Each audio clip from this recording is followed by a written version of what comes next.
Hello दोस्तों, आप सभी का इस वीडियो में स्वागत है। आज की इस वीडियो में हम लोग बात करने वाले हैं 40 मार्क्स का जो जीएस का पोर्शन होता है वो क्वेश्चंस कहाँ से पूछे जाते हैं, कौन सी बुक से पूछे जाते हैं, कैसे हम लोग तैयारी करें कि ज़्यादा से ज़्यादा मार्क्स आ सके। क्योंकि भैया वो जो 40 मार्क्स का क्वेश्चंस होता है ना, वो बहुत ज़्यादा इंपॉर्टेंट होता है आपको एक सीट पक्की करने में।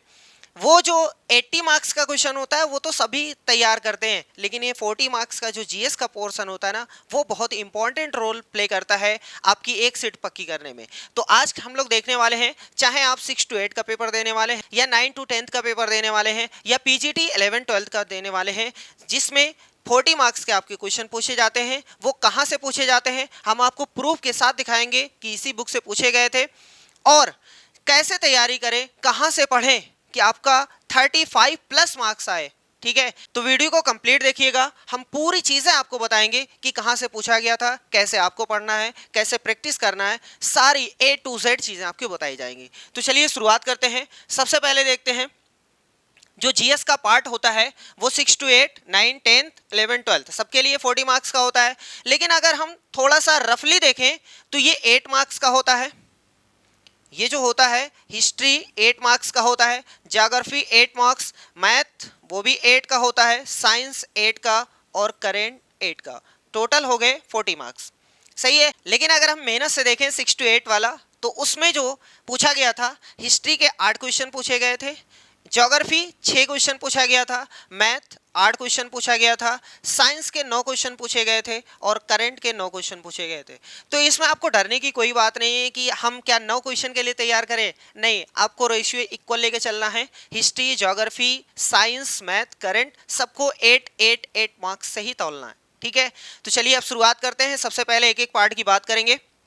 देखो, हिस्ट्री का पार्ट स्टार्ट कर रहे हैं। सबसे पहले क्वेश्चंस देखते हैं कि कहां से पूछे गए थे, आपको प्रूफ के साथ दिखाते हैं। देखो, ये क्वेश्चन है बीपीएससी टीआरई 3.0 जीएस क्वेश्चंस है। ये क्वेश्चन पूछा गया था कि कांग्रेस सोशलिस्ट पार्टी का गठन किस वर्ष हुआ था। ये क्वेश्चन है बुकलेट और ये इसका सोर्स है, देख लो बहुत ही आराम से। देखो यहाँ लिखा हुआ है मई 1934 ईस्वी में कांग्रेस सोशलिस्ट पार्टी की स्थापना हुई थी। सही है ना, इसका मतलब यही इसका राइट आंसर हो जाएगा। सही है ना, सोर्स आपको पता चल रहा है। चलिए अगला देखते हैं। देखो ये है question, Asiatic Society of Bengal की स्थापना किसके द्वारा की गई थी। बुक का एक पेज है, देखो यहाँ लिखा हुआ है एशियाटिक सोसाइटी 1784 विलियम जोन्स ने। नेक्स्ट और भी प्रूफ देखिए, केंद्रीय विधानसभा में हानि रहित बम किसने फेंका। आपको सोर्स देखना है। देखो यहाँ लिखा हुआ है पब्लिक सेफ्टी बिल पास होने के विरोध में 8 अप्रैल 1929 ईस्वी को बटुकेश्वर दत्त एवं भगत सिंह ने दिल्ली में सेंट्रल लेजिस्लेटिव असेंबली में खाली बेंचों पर बम फेंका था। पूरा एकदम साफ साफ लिखा हुआ है।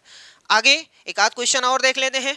देखो, साइमन कमीशन के गठन की घोषणा कब की गई थी। तो यहाँ आपके सामने लिखा हुआ है साइमन कमीशन की नियुक्ति 8 नवंबर 1927 जॉन साइमन की अध्यक्षता में 7 सदस्यीय आयोग का गठन, है ना। और कोई है भैया, हाँ देखो एक और है, सुभाष चंद्र बोस किस वर्ष भारतीय राष्ट्रीय कांग्रेस के अध्यक्ष थे।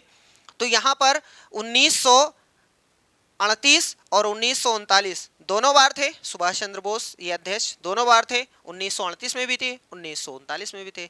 तो इसका 1938 1939 यानी उपर्युक्त में से एक से अधिक सही रहा। ये सोर्स आपके सामने है।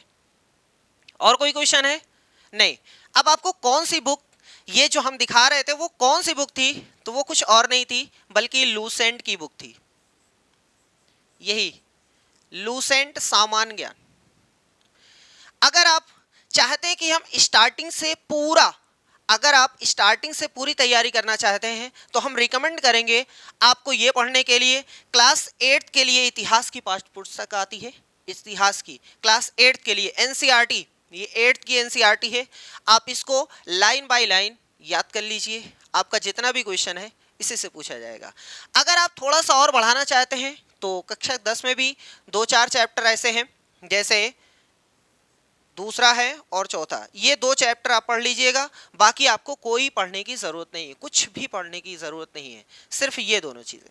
लेकिन अगर आप शुरुआत से नहीं पढ़ना चाहते हैं, हो सकता है आपने बीपीएससी टीआरई 2.0 में या 3.0 में प्रयास किया लेकिन असफल हो गए, तो आप फिर से रिवीजन करना चाहते हैं, तो रिवीजन के लिए सबसे बेस्ट बुक जो है वो ये वाली पढ़िएगा, लूसेंट में।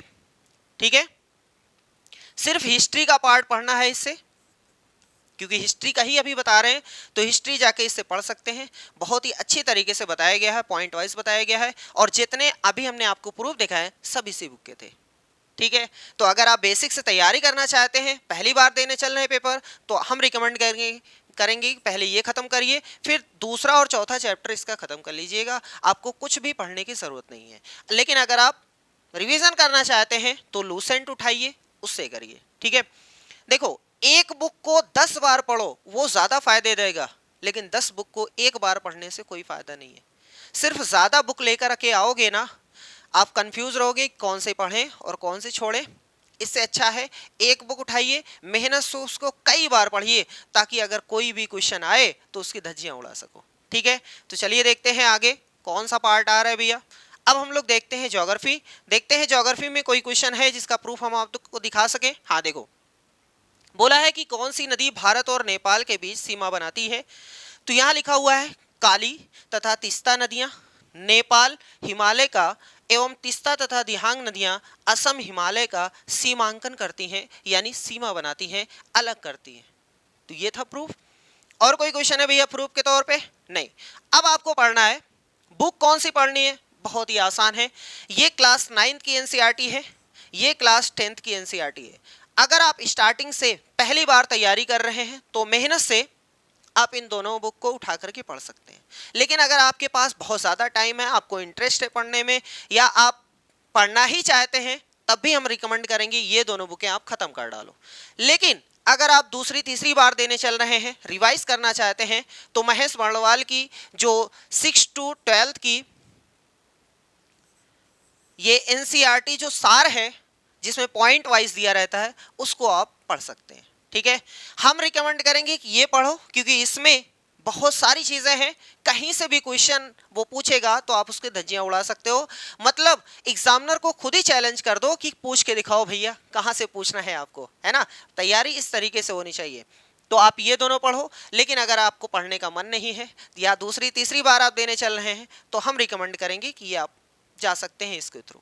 सही है, चलिए आगे बढ़ते हैं नेक्स्ट। अब बात करते हैं मैथ। मैथ में कोई क्वेश्चन ऐसा नहीं होता है भैया कि जिसका प्रूफ दिखाएं कि हाँ इसी बुक से पूछा गया था। वो तो लक बाई चांस होता है, लक बाई चांस होता है कि हाँ ज़बरदस्ती उसको डाल दिया गया था।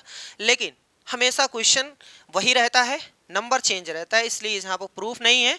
ठीक है, लेकिन हम जो बुक बताने वाले हैं वो याद रखिएगा, अगर वो जितना भी क्वेश्चन पूछेगा इसी बुक से पूछेगा, भले ही नंबर थोड़ा सा अलग हो जाए। देखो, अगर आपके पास बहुत ज़्यादा टाइम है, पहली बार तैयारी कर रहे हैं, तो आप 9th और 10th की मैथ उठाइए। ठीक है, आप इसके एग्जाम्पल्स और जो थ्योरी का पार्ट है और जो प्रश्नावली है पूरी खोल के पी जाइए, मेहनत से कर डालिए। नहीं तो अगर आप ये नहीं करना चाहते हैं तो आप इसके थ्रू जा सकते हैं। ये एस.टी. यादव की अंगणित की बुक है। इसमें आपको कैसे पढ़ना है, पूरा नहीं पढ़ना है। सबसे पहले सिलेक्टेड चैप्टर जो अंगणित के हैं, सिर्फ अर्थमेटिक के हैं, उनको ही पढ़ना है। और उन चैप्टर्स में पूरा नहीं पढ़ना है, पूरा नहीं पढ़ना है।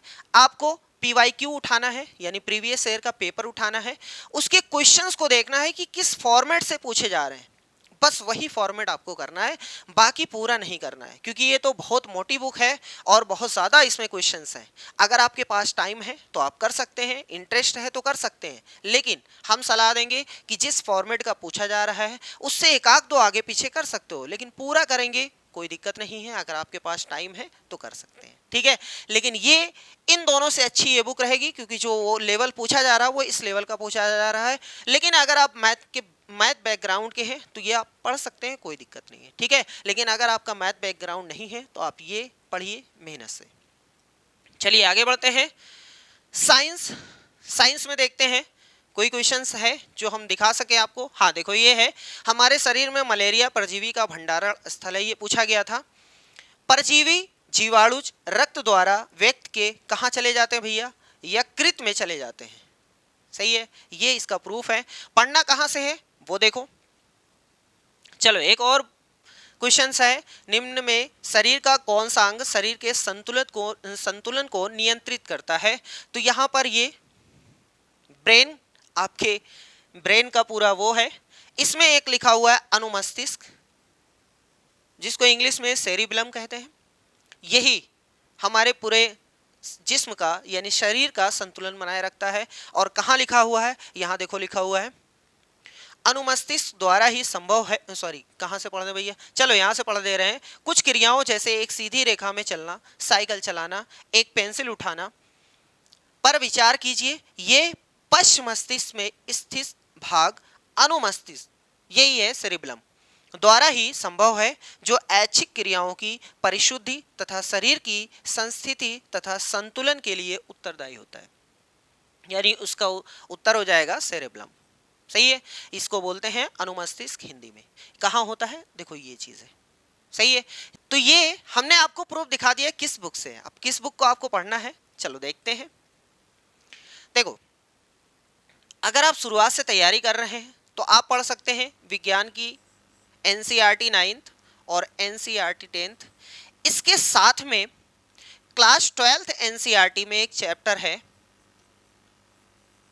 क्लास 12th एनसीईआरटी में एक चैप्टर है, चैप्टर नंबर 7, जिसका नेम है मानव स्वास्थ्य तथा रोग। ये जो दोनों क्वेश्चन आपको दिखाए ना, ये वहीं से लिया गया है। ठीक है, इस चैप्टर को आपको जरूर पढ़ना है, मानव स्वास्थ्य तथा रोग। कहाँ ये मिलेगा, बहुत ही आसान है। चाहिए वेबसाइट ओपन करिए, आपके पास मोबाइल है, वेबसाइट ओपन करिए एनसीईआरटी की, उसके बाद 12th की बुक डाउनलोड कर लीजिए। पूरी बुक अगर डाउनलोड नहीं करना है तो सिर्फ 7 नंबर का चैप्टर है उसी को डाउनलोड करके पढ़ लीजिए। बस ज़्यादा से ज़्यादा 20-25 पेज का है, आराम से आपको 2 से 3 क्वेश्चन इसी से देखने को मिलेंगे। बहुत ही इंपॉर्टेंट ये चैप्टर है। ठीक है, हम रिकमेंड भी करेंगे कि आपको इतना ही पढ़ना है 8 क्वेश्चन के लिए। देखो भैया, कुछ पाने के लिए कुछ तो खोना ही पड़ेगा। अगर आप नहीं पढ़ेंगे तो ये सोच लो कि वही 8 में से 2 नंबर 3 नंबर बस यही आएगा। लेकिन अगर आप पढ़े रहेंगे, अगर इतना पढ़ लेते हैं ना, तो गारंटी है 8 में से 8 ही आएगा, उससे कम नहीं हो सकता है। आपको पढ़ना है 9, 10 और ये चैप्टर। ठीक है, बस जितना बताया जा रहा है उतना पढ़िए, बार बार इधर उधर मत देखिए कि वो सर कुछ और बता रहे हैं वो भी पढ़ लें। नहीं, ऐसा नहीं है भैया, चाहे जिसकी मानो, चाहे हमारी मानो, चाहे उनकी मानो, कोई दिक्कत नहीं है। लेकिन जिसका भी मानो ना, उसी को मानते रहो और मेहनत से उसी की पढ़ाई करो। जो बता रहे हैं, जो कुछ भी कोई लोग बता रहे हैं, वो बहुत ही अच्छा बता रहे हैं।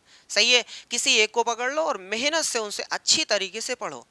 एक सोर्स से कई बार रिपीट करो, वो फायदा देगा। ठीक है, और दूसरा ये है कि अगर आप रिवीजन करना चाहते हैं तो एनसीईआरटी, सॉरी ये जो लूसेंट है, लूसेंट की आप सामान्य विज्ञान जो है वो पार्ट आप पढ़ सकते हैं, जिसमें केमिस्ट्री भी है, बायोलॉजी भी है और आपका फिजिक्स भी है। ठीक है, लेकिन हम आपको रिकमेंड करेंगे कि आप चाहे शुरुआत कर रहे हैं या दूसरी तीसरी बार पढ़ रहे हैं तो हमेशा इसको और इसको पढ़ लो भैया जी, कोई भी क्वेश्चन बाहर नहीं जाएगा। ठीक है, वैसे आप चेक कर सकते हैं, जो दूसरे टॉपर हैं, मतलब सेकंड रैंक जिसकी आई है साइंस में, उन्होंने रिकमेंड किया है यही बुक मेहनत से पढ़ो। ठीक है, जाके देखिएगा, उन्होंने बताया है कि हमारा 80 में से 79 मार्क्स आया। किससे, सिर्फ इससे, सिर्फ इन दोनों बुक से। तो भैया अब तो भरोसा कर लो। ठीक है, चलो नेक्स्ट एक पार्ट और बचा हुआ है, करंट अफेयर्स। कहाँ से पढ़ना है, करंट अफेयर्स के लिए हमारी जो सलाह है कि बेहतर वही है कि जब 1-1.5 महीना एग्जाम का बचे तब करंट पढ़ना स्टार्ट करो, बेहतर वही है। और उसके बाद जो मंथली लाते हैं या कुमार गौरव सर लाते हैं, उनका भी पढ़ सकते हो, कोई दिक्कत नहीं। यूट्यूब का सहारा लो, या फिर अगर कोई बुक आपको खरीदना ही है ना, तो आप स्पीडी खरीदिएगा या एडुटेरिया का खरीदिएगा, दोनों में से एक खरीदिएगा। या प्रतियोगिता दर्पण कुछ लोग कहते हैं, वो भी खरीद सकते हैं, कोई दिक्कत नहीं। हम आपको बाध्य नहीं कर रहे हैं कि आप यही बुक खरीदिए, आपकी मर्जी है, कोई भी बुक खरीद सकते हैं। करंट अफेयर ऐसी चीज़ है, अगर थोड़ा सा आप मोबाइल वोबाइल देखते हो ना, तो वो एक आध 2 क्वेश्चन अपने आप हो जाएगा, अपने आप। बस खाली हाँ ये तो अभी उस दिन न्यूज़ में था, बस ऐसे ही वाला क्वेश्चन होता है। ठीक है, उसके लिए बहुत ज़्यादा एक्स्ट्रा एफर्ट करने की ज़रूरत नहीं है। लेकिन अगर करना है तो यूट्यूब का सहारा लीजिएगा। डेली जब 1-1.5 महीना बचे ना, तो उसमें डेली एक वीडियो 1 घंटे की देख लीजिए सुबह सुबह, वो आपका रिवीजन हो जाएगा। मंथली हो, ईयरली हो, कुछ भी हो, बस एक वीडियो करंट अफेयर की देख लीजिए, काम खत्म। 8 क्वेश्चन से बहुत ज़्यादा अगर कोई करता है ना, तो 7 कर सकता है, 8 तो बहुत मुश्किल से सही होता है, क्योंकि ऐसे क्वेश्चंस पूछा। अभी देखो पिछली बार एक क्वेश्चन 2016 का पूछ लिया था, तो कितना भी पढ़ के कोई जाएगा, कहाँ से हो पाएगा, है ना। तो ये सारी चीजें ध्यान में रखकर पूरी तैयारी हम मेहनत से करेंगे, ठीक है, ताकि इस बार एक सीट जाने नहीं चाहिए। ठीक, चलो देखो लिखा हुआ है एक्स्ट्रा बुक्स, ये 2 बुक आप खरीद लो मेहनत से। एक ये बुक जो है बीपीएससी पूर्वावलोकन जो है, जिसमें क्वेश्चंस पेपर का सलूशन होता है, जो एक्सप्लेनेशन के साथ दिया रहता है कि किस प्रकार के क्वेश्चन जो है बीपीएससी ने पूछे हैं, उसी प्रकार के वो पैटर्न अपना फॉलो करती है। तो ये बुक आपके पास जरूर होनी चाहिए ताकि हम रिवीजन कर सकें, ठीक है। ये क्यों लिखा हुआ है? ये इसलिए लिखा हुआ है कि अगर आप लूसेंट नहीं लेना चाहते हो ना, तो ये लूसेंट की छोटी बहन है। ये आपको 25 से 30 रुपए की मार्केट में मिल जाएगी। ये इसके राइटर हैं मनोहर पांडे। ये जब हमने खरीदा था तो ये ब्लैक कलर की आती थी, फिलहाल हमने देखा नहीं, हमारे पास है बुक, लेकिन चलो हमने यहाँ लगा दिया है, तो हो सकता है नहीं हो। मनोहर पांडे की सामान्य ज्ञान की बुक आती है, उसको खरीद लो, उसमें करंट भी होता है। मतलब ये मान के चलो लूसेंट की छोटी बहन है वो। लूसेंट का कुछ पार्ट काट करके उसको बना दिया गया। बहुत ही अच्छी बुक है, बहुत ज़्यादा अच्छी बुक है। आप पहली बार पढ़ोगे ना, कहोगे तो लूसेंट ही है, ठीक है। तो ये दोनों बुक आपके पास होनी चाहिए। बाकी जितने भी थे, चाहे वो हिस्ट्री, ज्योग्राफी, साइंस, मैथ और करंट, सबका हमने वंडाफोड़ कर दिया है। आपको मेहनत से ऐसे ही तैयारी करनी है ताकि आपका 40 में से 35 प्लस मार्क्स आ सके, ठीक है। आज के लिए बस इतना ही, मिलते हैं नेक्स्ट वीडियो में। अगर आप मैथ की तैयारी की वीडियो देखना चाहते हैं कि मैथ में हम कैसे तैयार करें, चाहे 6 to 8 हो, चाहे 9 to 12 हो, मतलब 9, 10, 11, 12 कुछ भी हो, तो आप इस वीडियो को देख सकते हैं। और अगर आप साइंस की तैयारी करना चाहते हैं तो आप इस वीडियो को देख सकते हैं। मेहनत से एंजॉय करिए और पढ़ाई ज़रूर करिए, ठीक है। चलिए मिलते हैं नेक्स्ट वीडियो में, तब तक के लिए आप अपना और अपने परिवार वालों को ज़रूर ख्याल रखिए। धन्यवाद।